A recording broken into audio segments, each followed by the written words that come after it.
If you guys don't mind, put your hands together for Dr. Noel. All right. Let's see if this thing works. Can you hear me? All right, there we are. All right. It is a true honor to be here, right? Yes, I really admire Donnie for the work that he did at Youth Challenge of Connecticut, which is a faith-based residential treatment center for men and women that are struggling with substance abuse, right? And that's where I met Donnie in our intern room in the back one time, just having a great conversation. But even before that, the pastor of this church, right? Pastor Jim Crisp also did his internship with me at Youth Challenge, and I enjoyed working with him as well. So it's like I know two folks from here, and it's just an honor to be here and be able to share with you all today. So again, I want to thank you all for inviting me, and it's great to see that more and more churches are opening their doors to have conversations like this. Right? Last Saturday, I was in a church in New London, and in 2 weeks, I'll be in another church in Springfield, doing 3 services just to talk about the importance of mental health, right? For many, many, many years and for a long time, it was just kind of one of those topics that the church didn't really speak into. So the fact that you are doing this today, you should give yourself a round of applause for being here and understanding the importance of learning about how we can support one another, right? It's all about supporting one another and understanding that we are all made in God's image, right? And if we understand that basic premise, and we understand that in life we may go through certain things, that changes fundamentally how we relate to people, how we feel about ourselves, and even how we view God, right? But I want to be able to share with you some good news about the fact that even though we may struggle in life and we might go through certain things in life and some traumatic histories or even struggles with substances and addictions, God has already put in us the ability to heal and to be able to restore ourselves from maybe some of the damage that we did to our own self, right? Because sometimes that's what happens. So, again, thank you for inviting me. I'm really excited. I just came from another conference. I was at a EMDR conference in Hartford, and that finished at 5, and I just flew over here because this is awesome to be able to speak in the house of the Lord and be able to share this information. So I'm going to be sharing some information with you, and again, because the way I'm a professor at heart, right? So if you have any questions, we can entertain some questions as we go along. But this is almost I want to be able to give you almost like a crash course, almost like a preview of what we're doing in Central Connecticut State University. I teach in a marriage and family therapy program. There I teach several courses. Some that I really enjoy is human development across the lifespan, right? Talking about some of the ways that individuals may struggle in each stage of life. Another class that I teach is systems perspective on psychiatric disorders. Right? Say that 10 times in a row. Another class, dysfunctional family process. Right? So we're working with our clinicians at Central Connecticut State University so that when they leave, they're better equipped to be able to work with individuals that are struggling. Right? So 3 things that I want to be able to share with you so that as you walk away today, you'll have a better understanding of the process of brain development. I want to be able to introduce what that looks like. I'm going to talk a little bit about the neurobiology and epigenetics of substances, and we may get into trauma. I know we have some phenomenal speakers already for the rest of the weekend that's going to talk to you about trauma. So I probably won't spend too much time, but I want to be able to introduce some kind of foundational information in regards to the neurobiology and epigenetics of how we kind of progress through life and understanding the impacts that they are generations later, right?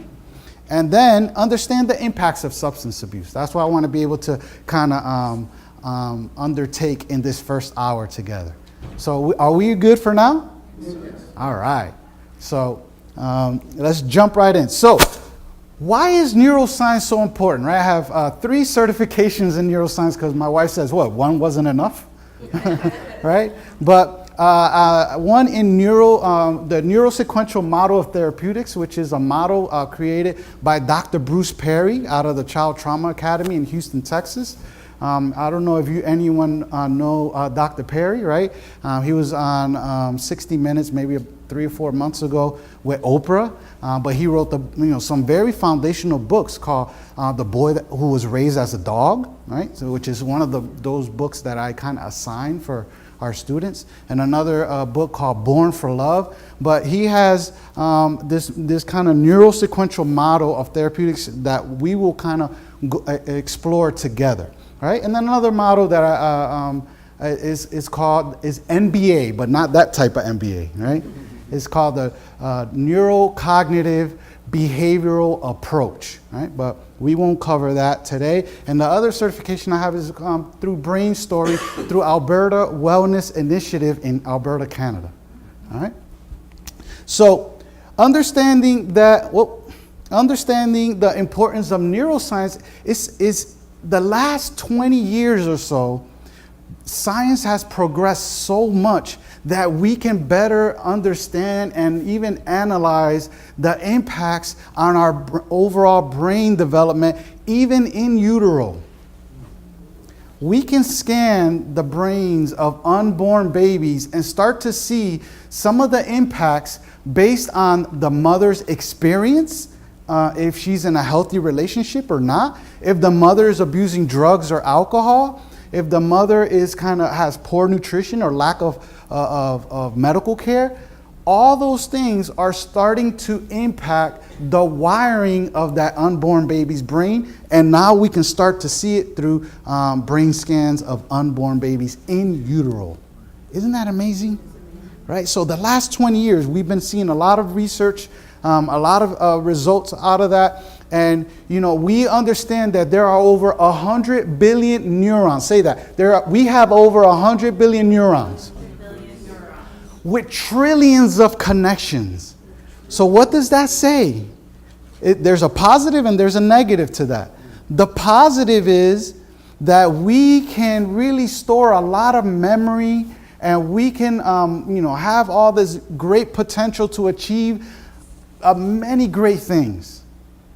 But on the negative side, those negative experiences that we have in life are also stored and have an impact on our brains, right? So we have to understand the balance of both, and how we approach it is very, very kind of complex, right? But we also know that the environment in the community that we are in or that we are living in is vital for connection and safety.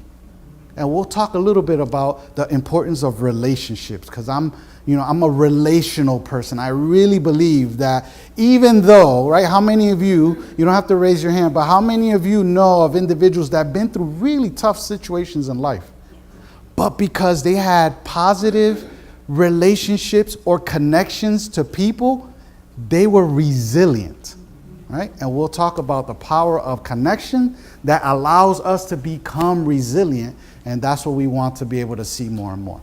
So I'm just going to show you some brain scans. I just want you to just look at the brain, these brain scans of unborn babies, and see the progression of how the brain develops in even the matter of days. So this is what a brain of a baby looks like at 29 days,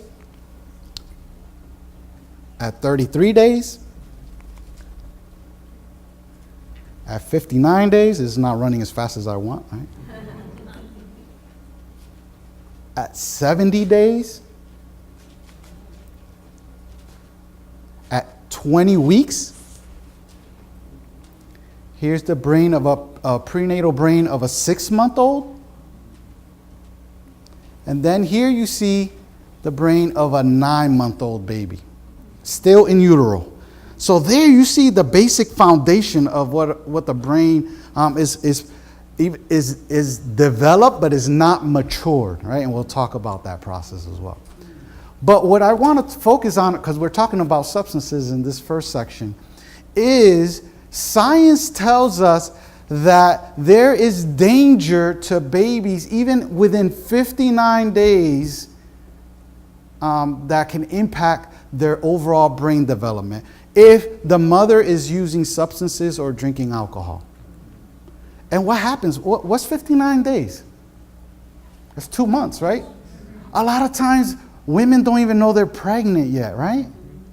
So if a woman is expecting or planning to have a child, they should think about that at 59 days, that is the marker, right, that really is the most detrimental, especially alcohol. If there's alcohol in that mother's system, there is great impact on that unborn baby's brain as early as 59 days. And there can be all kinds of difficulties, fetal alcohol syndrome, and neurocognitive developmental disorders, and all kinds of stuff, right? The lack of that child being able to establish warmth and empathy and connection, and on and on and on. So what does neurobiology mean? When we're talking about neurobiology, I want you to think about, we all talk about this aspect of nature versus nurture, right? So yes, they're both important, but how nutrition and care comes into play, how parenting in those very early years are vital, right? And have long-lasting impacts even into adulthood. So we want to know how negative experiences in those early years, including abuse or neglect, really have sustained negative effects for children. Okay? So let's skip into this, what I call the 3 happy brain chemicals. Right? So, there is serotonin, noradrenaline, and dopamine, right? So when I go to, what I like to say is when I go to Friendly's and I eat a Jim Dandy, oh, I feel good, right? My brain is firing all this dopamine and it makes me feel, and that's the natural neurotransmitter that God has already given us so that we can feel joy and happiness. But we're going to talk about how substance abuse begins to attack that very process of normal dopamine and serotonin levels in our brain. And I'm going to show you some brain scans, right? Because that's what I want to do today. You're going to walk out of here. What did you learn? Oh, we saw a bunch of brain scans and we saw how drugs interact and all that, right? That's what we're going to talk about. But we know, right, that brains are built, again, from even in interuterine process, brains are being developed. But brains develop from the bottom up, and I want to talk about that, how that very process happens. Okay? So we know that more complex brain circuits are built on simpler circuits. And you might say, what is that? We're going to explain that in a little bit. So it's crucial to create these strong foundations even in early childhood, and I even start to say in utero, right? That mom can begin to send those positive messages about, oh yes, I'm happy that I'm a mom. I can't wait for this child to be born, rather than the other messages, negative, maybe self-talk and depression and all this stuff that sends those negative messages to that unborn baby as well. So kids can't build strong brains on their own. That relational process is very important. So here is where the neurosequential model of therapeutics from Dr. Bruce Perry talks about that the brain is developed from the bottom up, right? So if you take your hand, this is kind of the brain structure, right? So you got your spinal cord, you have your brain stem, you have your diencephalon, what we call our midbrain, we have our limbic region, and then we have our cortex, right? So that's how the brain develops, from the bottom up, inside out.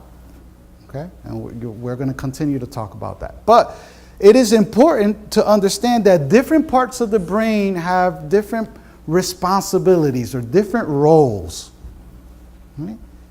So when a therapist, if you're in the room and you're a therapist or clinician, you have to understand that if a person is saying, I'm having trouble sleeping, or my heart is racing, right? Could you apply cognitive behavioral therapy to that? No. Why not?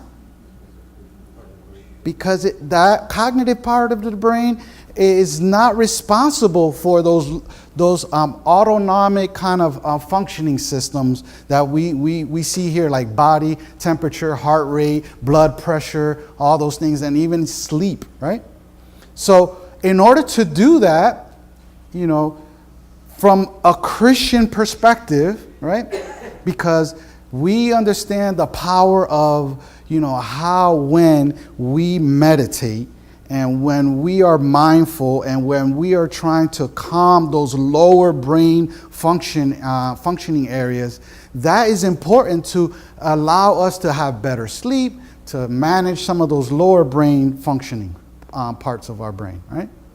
So, yeah, I understand the power of mindfulness, but mindfulness in the secular sense talks about, we just kind of let our minds go where they want, and we don't judge it, and we just kind of almost like free associate, right? But in a Christian perspective, I say we should be meditating on God's goodness, what has God said to us, our relationship with God, how we can connect with God. And that part of meditation also allows us to kind of heal that lower part of the brain, right? So there's a big difference, right?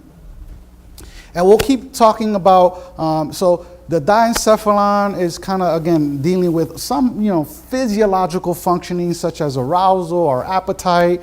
And then when we think about it, most of the time when we are interacting with one another, we're functioning in our limbic region of our brain, right? Because our limbic region of our brain is our relational part of the brain.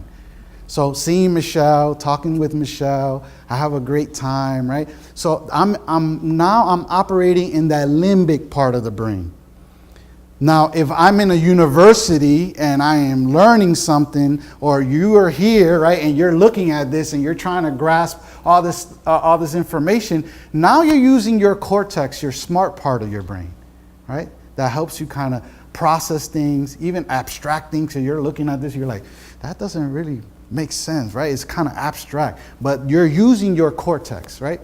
And we know that science tells us that the adolescent brain is still in the process of developing. So when we look at what some adolescents are doing as far as abusing drugs or alcohol, they're not really giving their brains the full capacity or a chance to be able to mature to the correct age of, right? Because what does science say that the brain fully matures at what age?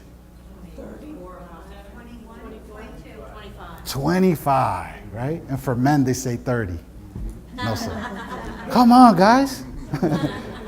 Right? So, the brain doesn't fully mature. And when we're talking about fully mature, we're talking about the cortex. Remember, the brain develops from the bottom up, right? So, the last part of the brain to mature is the cortex. And we know that adolescents obviously are still they don't have a fully matured brain. So their decision making is going to be a little bit off, right? That's why they need good parenting and good role modeling, right? But we also understand in the process of trauma, right? I'm kind of getting ahead of myself. In trauma, when a child or an adolescent has a history of trauma, they have that what we call short loop, where they're really they're impulsive, they make decisions without really thinking them through. What a fully mature brain allows us to do is to use that long loop that allows us to kind of go through each part of our brain, that allows us to then process that information, that experience, whatever it may be, and then make better choices, because now we're using the smart part of our brain, our prefrontal cortex, which is the last part of our brain to develop. But when you look at our prefrontal cortex, the last part of our brain to develop, what is that responsible for? That's our executive functioning part of our brain, right? Our smart part of our brain, where it allows us to think, plan, organize, to be able to problem solve, handle our emotions, to be able to control our behavior, right? So cognitive behavioral therapy, that's great for the prefrontal cortex part of the brain, but not so much for the brainstem or that midbrain or diencephalon. This regulation system that's occurring, and even personality. Right? So, state-dependent functioning just kind of covers the fact that depending on how we establish relationships, if we have positive relationships, if we have good connections with caregivers and we have healthy role models, then we're going to be able to use those parts of the brain to allow us to make better decisions. But state-dependent functioning says too that if our neural networks are disrupted because of substance abuse or maladaptive coping skills or maybe issues with trauma and unhealthy relationships, then we're not going to be able to make those positive choices or decisions like we talked about before. So, my pastor says that if I don't include a text and when I'm speaking at a church, I didn't really bring a biblical message, right? So here's our text for today. Philippians 4:6-7 says what? Let's read it together. Do not be anxious about anything, but in everything, by prayer and petition with thanksgiving, present your requests to God. And the peace of God, which transcends all understanding, will guard your hearts and your minds in Christ Jesus. When you think about a treatment plan, I just think about this. Right? Thinking about the importance of understanding that God gives us the ability to overcome anxiety, to manage anxiety, to overcome depression, to manage depression, right? And we have that ability, but we have to go to what? To prayer and supplication. And I understand that therapy is also important to be able to process some of the things that have our neural networks dysregulated or disrupts our process of kind of managing day to day. So, I'm going to move through these slides very quickly, but we know that substance abuse in this country is a problem, right? We don't even have to argue that, right? But we also understand that not just illegal substances, but also legal substances, just like what? Alcohol. And right now, we should all be paying attention to this bill for recreational marijuana, which is going to have detrimental effects on our young people and even on our adults. All right. Yes. Even the e-cigarettes? E-cigarettes is another thing that's becoming a problem where I was at a BHP meeting maybe about 3 weeks ago, and they were talking about how, again, anything that creates a neural network or a pathway that creates a pathway for addiction is dangerous, right? So that's why when I go to the Capitol and I hear people testifying, oh, marijuana is not a gateway drug, I was like, obviously you don't understand science. Because anything we do to our brain to be able to establish these networks that allow us to feel some kind of pleasure is creating, again, that dopamine pleasure pathway, and our brain is going to say, give me more, give me more, give me more, and that's what we call addiction, right? It doesn't have to be just alcohol and drugs. You know, last week I was in a church in New London, and I said, they're going to have me back because I said pornography is also a very big problem as far as addiction, and even in the church, but we won't go there right now. All right. So, prolonged drug use changes the way our brain is fundamentally kind of organized and develops. Okay, so I want to be able to go through this process of what we call neurotransmission. So we know, right, we talked about those neurotransmitters, right? What were they called? Dopamine, serotonin, noradrenaline, which is our happy brain chemicals that we call neurotransmitters. These things are kind of made in these, they're made in these cells, they're stored in this vesicle, and the neurotransmission is all about the brain releasing those through electrical impulses. Okay? So here is an example of what that looks like. So you see, this is a neuron, right? And you see this nerve terminal, and it has all this dopamine stored in these vesicles. And then through electrical impulses, it releases, you know, this dopamine, and then is accepted in this postsynaptic neuron. And then whatever is not taken up in this postsynaptic neuron gets taken right back up, and that's what we call reuptake. So SSRI is that serotonin, that selective serotonin reuptake inhibitor, is how we control when a person is not able to have enough serotonin in their brain, right? And now they struggle with depression, they're struggling with, you know, the ability to fall asleep, right? So SSRI does that. But you know what else does that process of that? That can really affect the process of neurotransmission. So let's look at cocaine for example. So here, right, you see this normal process going on, right? This is a healthy neuron or process that's occurring. Here you see this is cocaine. What is it doing? It's blocking this nerve or this neuron. So what do you think is going to happen over time? So obviously, yeah, they're getting high, right? Look at all this dopamine in this kind of synaptic gap. So that's what makes people high, and it makes them want and desire it more and more and more. But we also know about tolerance, right? And we'll talk about that in a second. But in this process of cocaine blocking the process or the ability to reuptake whatever dopamine is not taken in this postsynaptic neuron, now we start to see not only addiction, but now we start to see some very disruptive kind of process. And let's talk about, I'm going to show you some brain scan. So we want these three neurotransmitters to be able to access all four parts of the brain. That's a normal kind of process that allows us to experience joy in life. But remember what I showed you.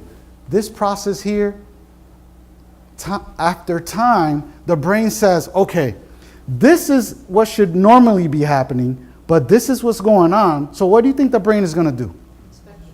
The brain is going to say, this is not working correctly, let's shut it down. So over time, think about, remember I said our brain has what? 100 billion neurons, right? Over time, think about it as our brain has 100 billion light bulbs. And the brain is shutting one off at a time. Boom, boom, boom, boom. Because it's not working correctly. So the brain is shutting down those neurons. And after a while, what do you think is going to happen to our brain? After a while, we're going to experience... Yes?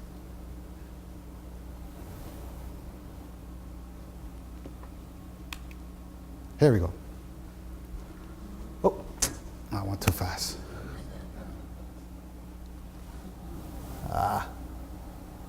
Technical difficulties, huh? Oh. Walk away. All right.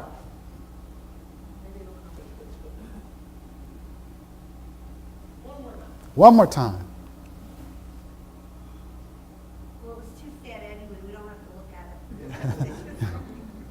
Here we go. So, here we see a healthy brain, right? Here we see a healthy brain. What's the difference between this brain and that brain? Red areas. Has more red, right? So that means that that part of the brain is being what? Activated. We're feeling good. That person is feeling good about themselves. And this is a brain of someone who's abusing cocaine. And what do you see more of? More yellow, but more blues, right? Less red. So over time, this is another brain scan. What's the difference between this brain and that brain? more purple, more black, right? So you know what we say, when I'm depressed, I feel blue, right? Our brain literally is not the color blue, but that's just to kind of highlight how the brain can get depressed by those neurons being shut down one by one by one by one. So substance use has the ability to depress our brain because of that very neurotransmission process not happening the way that it's supposed to, and is a maladaptive process. And because it's a maladaptive process, the brain says, let's shut it down.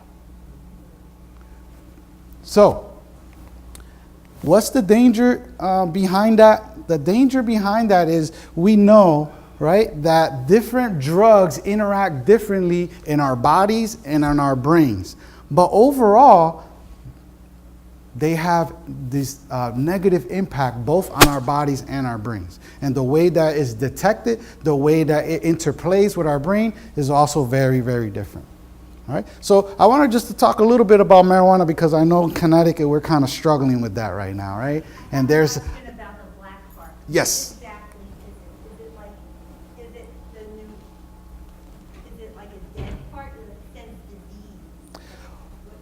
Well, it's just the area of the brain. If you really look at, so this part of the brain is our prefrontal cortex. That's our smart part of our brain. So you see here, this person is using their smart part of the brain where this person doesn't have the ability because of those neural networks being shut down. But will it come back? So, this is where I say God is awesome. Right? How many can say God is awesome? God, I don't know if he coined the term neuroplasticity, but science says that we have the ability to heal our brains if we give ourselves a chance to be able to, again, stop using drugs and alcohol. So through the process of neuroplasticity, it says that we can heal our part of our brain. Now, how long it's going to take, it depends on that individual. It depends on how long they've been abusing the drugs, right? And what type of drug they've been using. Because there's some drugs that are more toxic to the brain than others. And do you know what's the most toxic drug to our brain? Alcohol, which is legal, right? And then what's the second most toxic thing to our brain? PCP, right? What we call angel dust, right? So PCP, I literally was able to review the file of this young woman who her children were removed from DCF because of her PCP abuse. And looking at her file, looking at her educational kind of achievements, you know, a high honor student, graduated from high school with high honors, did some community college, but then started doing drugs. So obviously that ended, but she was very, very bright. Because of the intense abuse of PCP, when we sat down and when we did our Violin assessment, which is kind of to look at IQ, right, our intellectual functioning, she tested lower than a person what we would consider borderline functioning. So IQ, anyone below a 70 would be considered borderline functioning. And she scored lower than that when we are looking at her high school transcripts and looking at her and looking at some psychological tests that she had and before that, and she was functioning at a higher level. So PCP literally fried some of those neural networks that didn't allow her to have good prefrontal cortex functioning. Yes? And the earlier you start drug abuse, The earlier you start, how can you as a facilitator help with that? What's the prognosis of that? well, the most important thing is what I do nowadays. I go to a lot of schools, right? Michelle knows. A lot of the work that I do is going into schools and talking to students about and showing them, not because I want to scare them, I want to show them the reality of what they're doing to their brains. And you know, I was invited to this public school in Hartford to have a debate with some students because they wanted to have a debate about that they didn't think marijuana had negative effects. So the social worker of that school who's very bright, and I said, okay, you do your research on why you think it is not negative, and we're gonna bring someone and we're gonna have a debate after school, and we had a great old time. And the students did one better. They brought somebody who has a marijuana dispensary, right? And here I walk in with some of my, some slides that I'm going to show you in a little bit about how marijuana impacts adolescent brain functioning. And by the time we were done, even the gentleman that has a marijuana dispensary told the kids, don't smoke marijuana. Right? So it's all about early education and prevention and attacking these myths that is out there, that marijuana is not dangerous, that it's not addictive, that it doesn't have brain impact, that it doesn't affect personality or behavioral control issues with children and adolescents, which is all false. Would you just set that back? I was copying the list on the other slide. On this side? No, the one before. Before that one.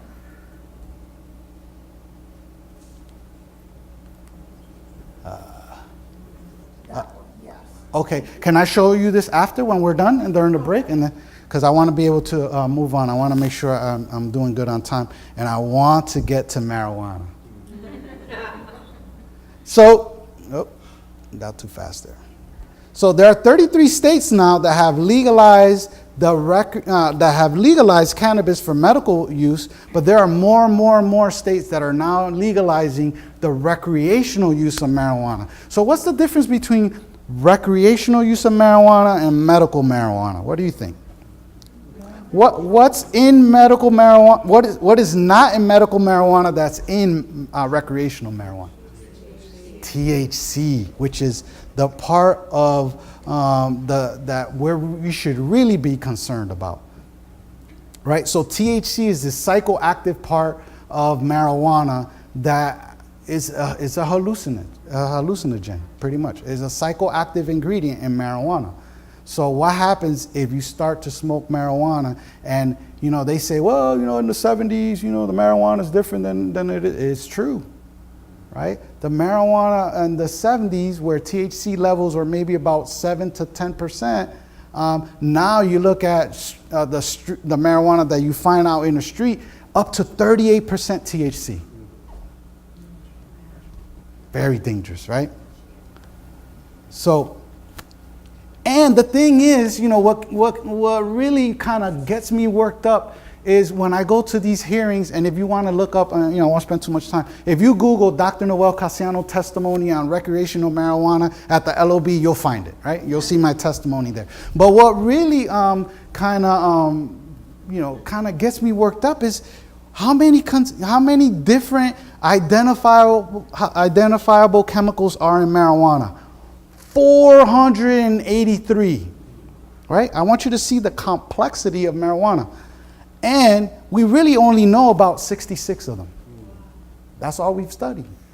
So what happened to the 400, and I'm probably not that great at math, but 400 and something that is left, right? So what does that say? We're going to legalize something that we really fully don't understand yet, right? So, moving on. So marijuana does impair brain functioning, right? Heavy marijuana use in adolescence is something that we need to be very, very concerned about, because we already know, right? There's research done. It is linked to poor academic functioning, right? Higher dropout rates, increased kind of dependence on social systems or social support systems, greater unemployment, and even lower life satisfaction. And I'm going to show you why, because I'm going to show you a brain scan. But look at this. Persistent use of marijuana is already shown to have a 6-point drop in IQ in adolescents. We're still learning about this drug, and we have so many people wanting to push to legalize it. So, chronic users of marijuana is defined by anyone that uses 5 out of 7 days, a week, right? we see that even their white matter in their brain is damaged. And white matter, where you say white matter is not important, it is, because it's what helps us enable for neurons to communicate with one another. So a lot of those dark areas or black areas you saw on those brain scans are important, because that's the area where neurons can continue to build those neural networks that are important, that probably are not being used. But without white matter, guess what? Neurons don't communicate. And they don't link, right? No. What would some of the symptoms be if they don't link? We're going to talk about that in a second. All right. So look at this. Effects of THC. Oh, it doesn't affect the brain. So this is a normal brain on your left, right? And this is the brain of someone who smokes marijuana 4 times a week. I'm sorry, you can't see that. 4 times a week for up to 2 years.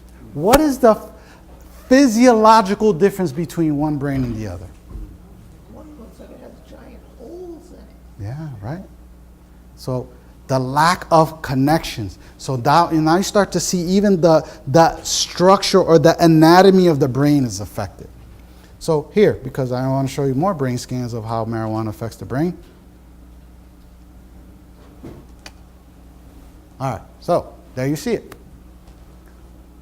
Left is a person who abuses marijuana, and right is a normal brain. So here you see again the lack of activity or neural networks that are connected, that are firing, that are allowing for dopamine, serotonin, all those happy brain chemicals to be able to be expressed in our brain. So this person on the left who's smoking marijuana is going to struggle with some anxiety, depression, and just lack of motivation and drive, right?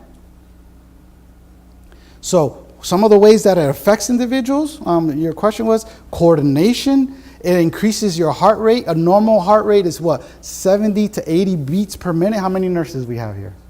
Right? But a person that abuses marijuana increases that to 20 to 50 beats more per minute. So now instead of 80 beats a minute, now we're looking at 130 beats a minute. And when your heart is working that much, what do you think is going to happen over time? It's going to wear out. You're going to start to have heart dysfunction and even probably issues around a heart attack at a younger age. Right? Increased mental health problems, we already talked about. Anxiety, depression, all that. So,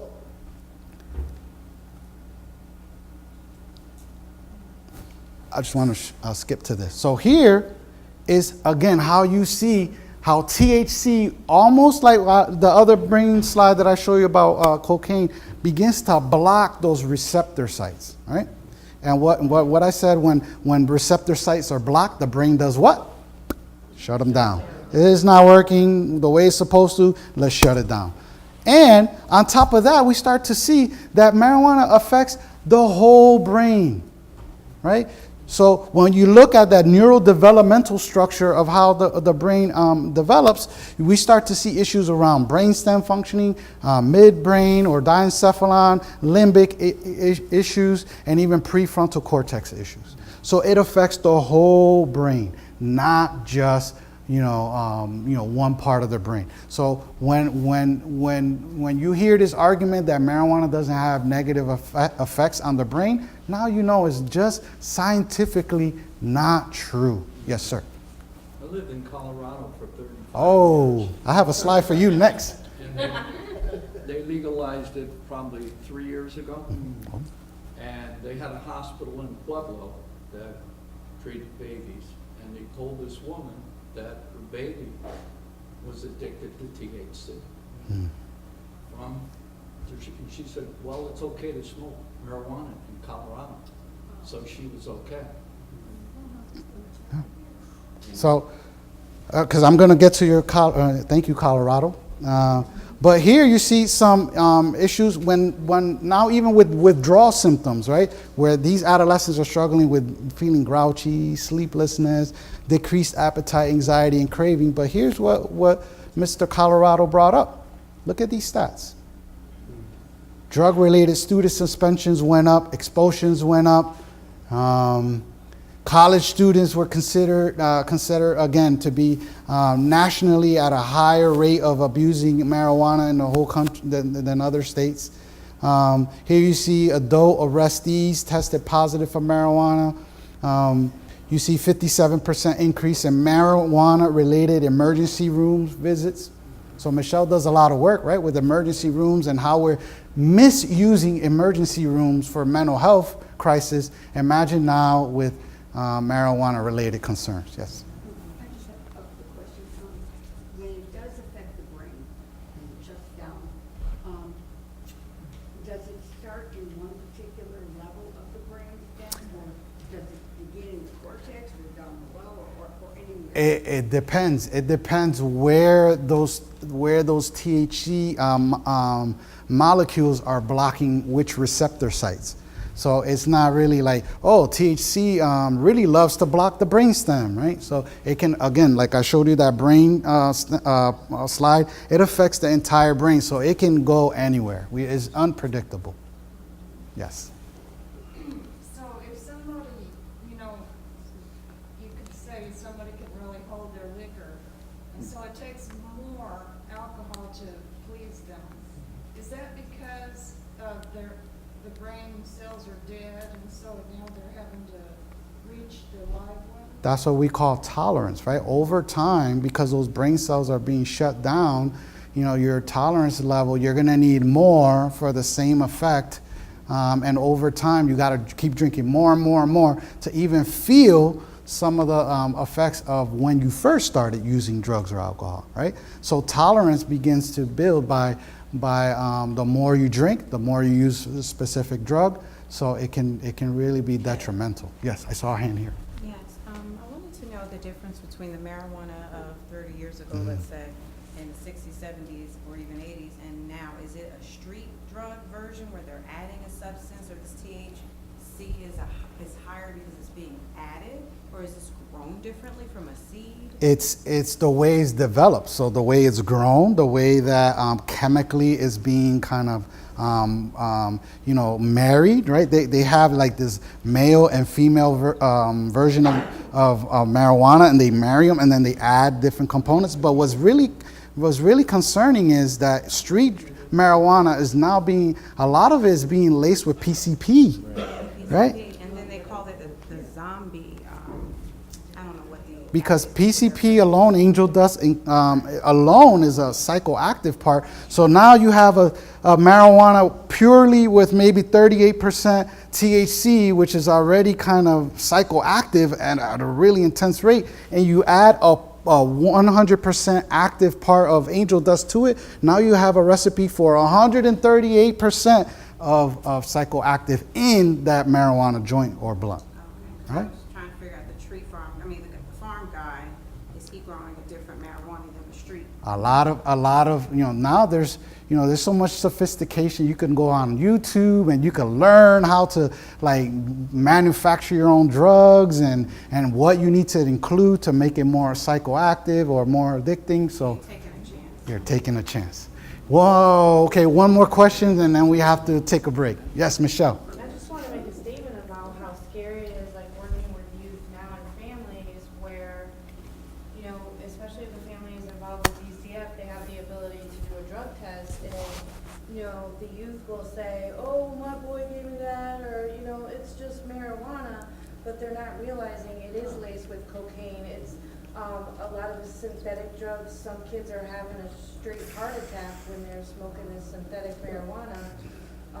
So it's really serious, all the additives that they're putting in, because you don't really realize what it is until something goes wrong and they test for it. Yeah, right. Yes, so we've come to our break time. If you have any questions, I'm here. I can answer them directly, but I want to make sure that I'm honoring Donnie's request to take our break now. Thank you.